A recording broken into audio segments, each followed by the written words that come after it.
দেশের বউ হওয়া এত সহজ নয়, আর আজকে আমি সেটা নিজে অনুভব করতে পারছি। কুটুম্বুড়ির পাপা মানে আমার বড়বাবুকে কাজের জন্য দেশে যেতে হয়েছিল। আসলে তোমাদেরকে আমি অনেককেই বলেছি, হয়তো তোমরা অনেকেই জানো, আবার অনেকেই জানো না। আমাদের তামিলনাড়ুতে আছে সোনার দোকান, আর দেশে আছে আমাদের প্যান্ডেল মাইক, মানে ডেকোরেটরের বিজনেস। যেহেতু আমার শ্বশুরমশাই মারা গেছেন, আর আমার মানে কোনো ভাসুর কিংবা যাকে বলে ভাই কেউ নাই, সেই জন্য কুটুম্বুড়ির পাপাকে মাঝে মধ্যে দেশে যেতে হয় ওই কাজ দেখার জন্য। আর এই সময়টাতে আমি আর মেয়ে দুজনে তামিলনাড়ুতে একাই থাকি।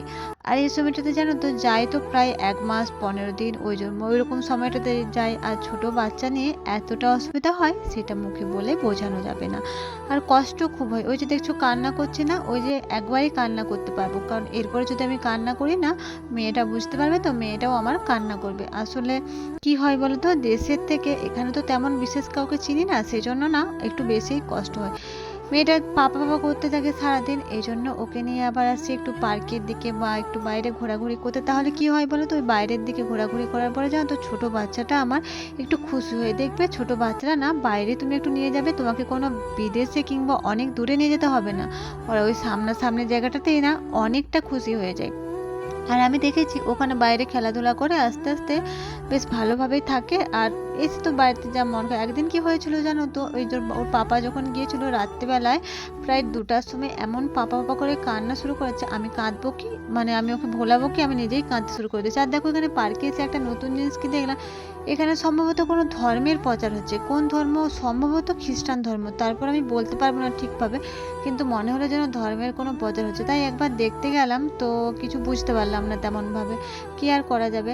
আর এভাবে হচ্ছে চলে আসলাম। আর এখানে দেখো আন্টিরা বসে বসে গল্প করছে, আমি ওখানটাতেই বসেছিলাম। তারপর কি মনে হলো যাই, কুটুম্বরে তো মানে জানো তো ওরা মানে বাচ্চারা কি হয় বলো তো, একটা জায়গাতে 2 মিনিট বসলে তারপর আর বসবে না। আর সামনে দেখছো একটা তেঁতুল গাছ আছে, ওখানে এত তেঁতুল ধরেছে কিছু বলার নেই। আর মেয়েরা মানে তো বুঝতেই পারছো, তেঁতুল দেখলে আর কিছুই চায় না। কিন্তু এখানে তো আর পারা যাবে না, তাই না? আর এখানে জানো তো বাজারে যে তেঁতুলগুলো পাওয়া যায়, কি হারে টক, তোমাদেরকে বলে বোঝানো যাবে না। এখানে এসে একটুখানি ঘোরাঘুরি করছিলাম মা মেয়ে মিলে।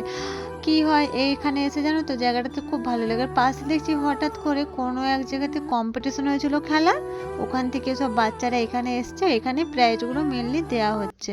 তো প্রথমে আমি হঠাৎ করে বুঝতে পারিনি যে এটা কোন সম্প্রদায়ের খেলা, মানে আমি এই যে বাচ্চারা দেখছিল সবাই হাতে একটা করে লাঠি নিয়ে আছে, আমি কিন্তু এখনো জানি না এগুলো কি খেলা। তোমরা যদি কেউ জেনে থেকে থাকো তাহলে আমাকে একটু কমেন্টে বলে দিয়ে যাবে যে এটা কি খেলা। আমি সত্যি জানি না। আমি তামিলনাড়ুতে এখানে সত্যি কথা বলতে বেশি মানে খুব কম দিন আছি এটাও বলবো না, খুব বেশি দিন আছি এটাও বলবো। আমি তামিলনাড়ুতে আছি প্রায় 5 বছর হলো। এই যে দেখছো না বাচ্চাগুলো প্রাইজ নিয়ে এসছে, তো এখানে খেলাটা হচ্ছিল। কুটুম্বরে কিন্তু মনের ইচ্ছে মতো ওর খুব ভালো লাগছিল, ও হাততালি দিচ্ছিল আর আমাকে বলছিল মাম্মা আমি ওখানেই যাব। আমি তাই তোকে বলছিলাম যে ওখানে যাওয়ার জন্য অনেকটা পরিশ্রম করতে হবে, ভগবান যদি চায়, যদি আমাদেরকে আশীর্বাদ করে, তুমিও নিশ্চয়ই একদিন অবশ্যই এই সফলতায় পৌঁছতে পারবে, তাই না? তো এখানে দেখছিলাম বাচ্চাগুলো সাকসেস পেয়েছে, তো তাদের জন্য এখানে প্রাইজগুলোর ব্যবস্থা করা ছিল। যাই হোক, কি আর করা যাবে, বাড়িতে এসে পার্কের থেকে যখন মেয়েকে নিয়ে খেলাধুলা করিয়ে বাড়িতে এলাম, কাজ তো করতেই হবে, যতই মেয়েকে নিয়ে একা থাকি পেট তো আর কথা শুনে না, তাই না? তো মানে সেজন্য বাসন টাসন ধুয়েছি, বাকি যে কাজগুলো ছিল এগুলোই করছিলাম। এইটা হলো কুটুম্বরি দুধ গরম করার হাঁড়ি। ছোট থেকে কিন্তু এটাতেই করে, এটা আমার মা দিয়েছিল। তো এভাবেই কেটে যাচ্ছে সময়।